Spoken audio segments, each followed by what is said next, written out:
You saw the thumbnail. You saw what it's. Listen, man, this ain't right. This ain't right. I made a video before about it. Oscar Collazo, KO Jasso, finally has an opponent for September.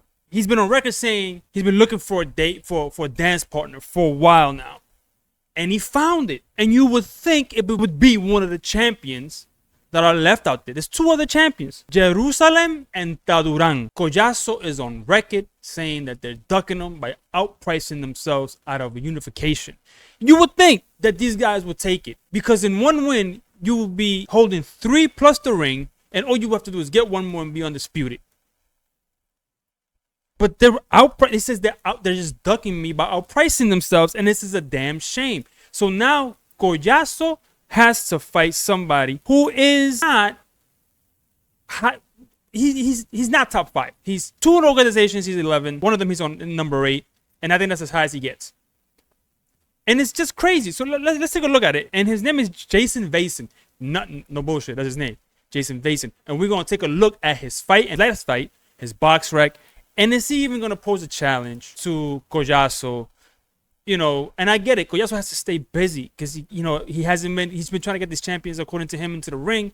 And they haven't gone in. They just won't get in there with him. And it's a damn shame because they're either going to force Collazo to either move up if they don't want to fight him. Right? I mean, what else is he supposed to do? But before we get into this box rec real quick, thank you for stopping in and tuning into this video.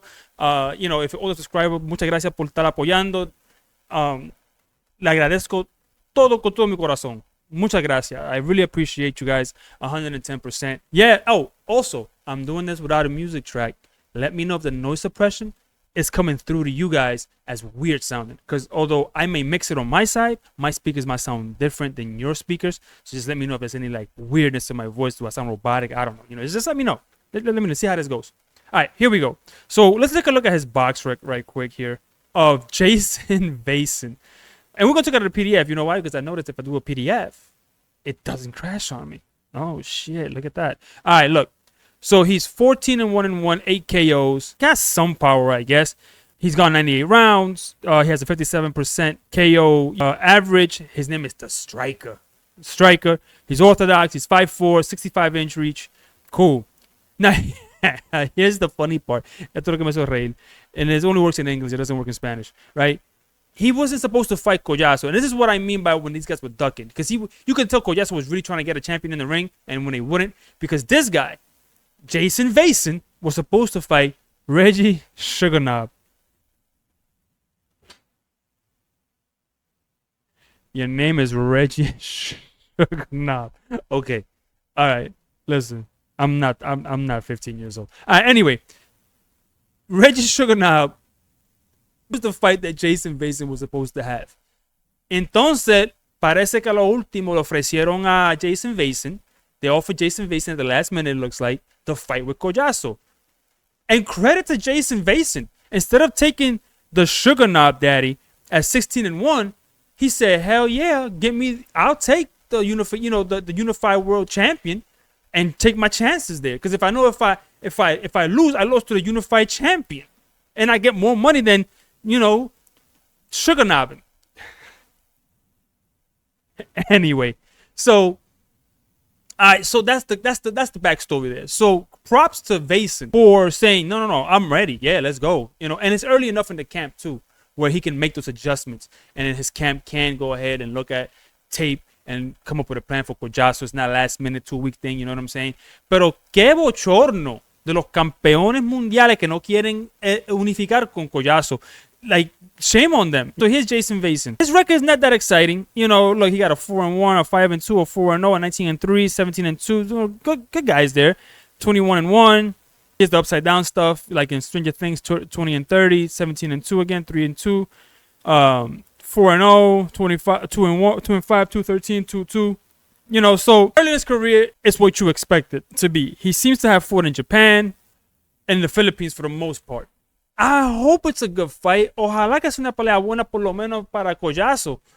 If this last fight he had is any indication that we're going to take a look at right now, I guess, you know what I'm saying? Like, I'm guessing. So let's take a look at it. All right. Let's go here. So that's Jayson Vayson, the Vase man. All right, let's go. And you know what? The quality of this fight, and I don't know, the promotion that did it, they did a pretty good job with the clarity of the video and all of that stuff and the camera angles. They did a good job, actually. You know, with this card, I don't know who was supposed to be main eventing this, but anyhow. So Vayson is in the black, so he's the guy with the red gloves. Blue gloves is Ayamon. So you see, Vayson has a stocky build, works the jab, kind of like throws his jab off the shoulder, off the hip, kind of has decent like swag movement, if you want to call it that. Right? You see that though, right? He leans in right there.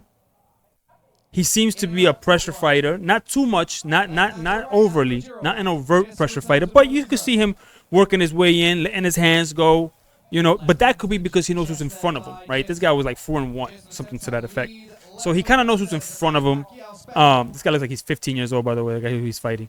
Ayamon was 15, the guy in the red. But anyway, he's pushing him backwards with pressure, movement, jab, combination. You see right there, he threw that right hand. I got the video flipped, by the way. So that would be the right hand. And, you know, like I said, it could be who's in front of him. And he's not afraid to mix it up because of who's in front of him right now. You know, this could change with Collazo in front of him. You know, Collazo could land a couple of shots, and all of a sudden, you know, Vayson changes his whole situation, right?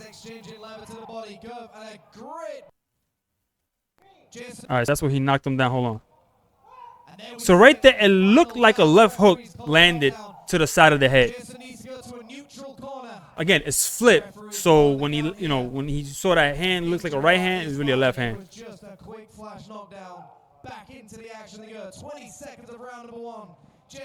He's working. Looks like he wants to go for it. He looks like he has fun in there too. You see him smiling a lot when he's exchanging.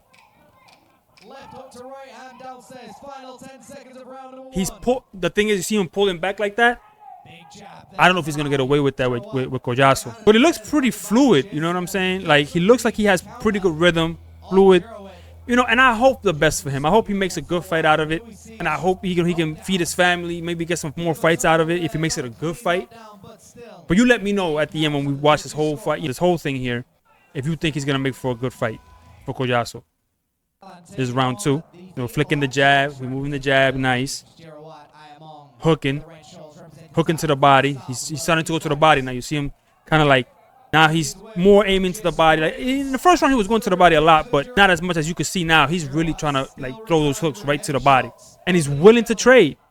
I hope he keeps his energy with Collazo because it might make for a good fight. Good uppercut there by Ayamon. Jab after jab action. Big right hand wings in for Jayson. Pressure. Cuts the ring off decently enough there. Ooh, punch him right dead in the chest. Oh, right there. Took a knee. He got hit to the body and took that knee. When he got hit to the rib cage, that's when he made him kind of fall. Take that knee. See, I like what that ref did right there. You see what that ref did right there? He took the knee, wiped the gloves, took a look in his eyes, kind of like rubbed his face like this. You know what I'm saying? That's good refereeing because he's really looking at the fighter's eyes. You know, he literally is like, made sure that he was alert to him. That's kind of, it's rare you see moments like that with refs. I like that. Back into the action they go. 1 minute through. Look, he's going right back to the body. Vayson knows he got the drop on the body. He's trying to keep up the punches because he's trying to go to the body. Flicks the jab. Little hook. But look, bang, bang, to the body. Right back down. Right back down to the body. See what I'm saying? He knows, what I'm seeing is he knows what got him to the dance, and he's not willing to waver from it. I like that. Like I said, he might just know who's in front of him there. That's it. You know, he was too much for him. At that point, it was way too much for him.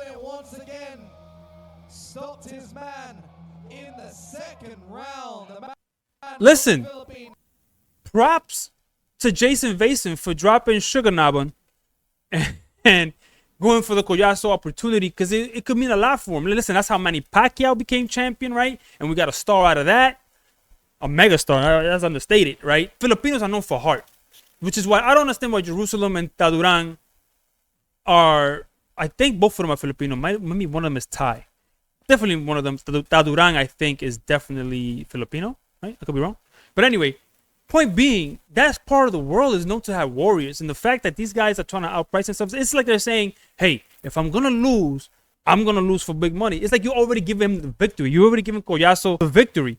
Like, don't you have enough confidence in yourself to say, I'm gonna take three of the world titles and just challenge, for the next one and be done with it? And it's crazy because if Collazo does get to unify, right? He finally gets these two fighters in the ring, and he were to beat them both, he will have one of the best runs at getting undisputed recent memory, because he would have to have beaten 4 champions to get all of the belts, which would be amazing. But anyway, it's a travesty that they don't want to get in there with him. I hope that Vayson, shows up, gives it a good fight, impresses us a little bit. But I think just by watching this tape, he doesn't have all of the skill sets, and his style kind of plays into what Collazo does best. So it's a come forward style, so Collazo won't have to look for him too much, and that could mean an early night for Vayson. But anyway, let me know in the comments down below, what do you think? Do you think this is going to be a good fight for Collazo, a stay busy fight? Or do you think maybe Vayson can bring something to the table that we've never seen, and maybe, hopefully, take Collazo into a classic, which I doubt. But anyway, let me know in the comments down below, what do you think? And I'll see you in the next video, and I'm out. Peace.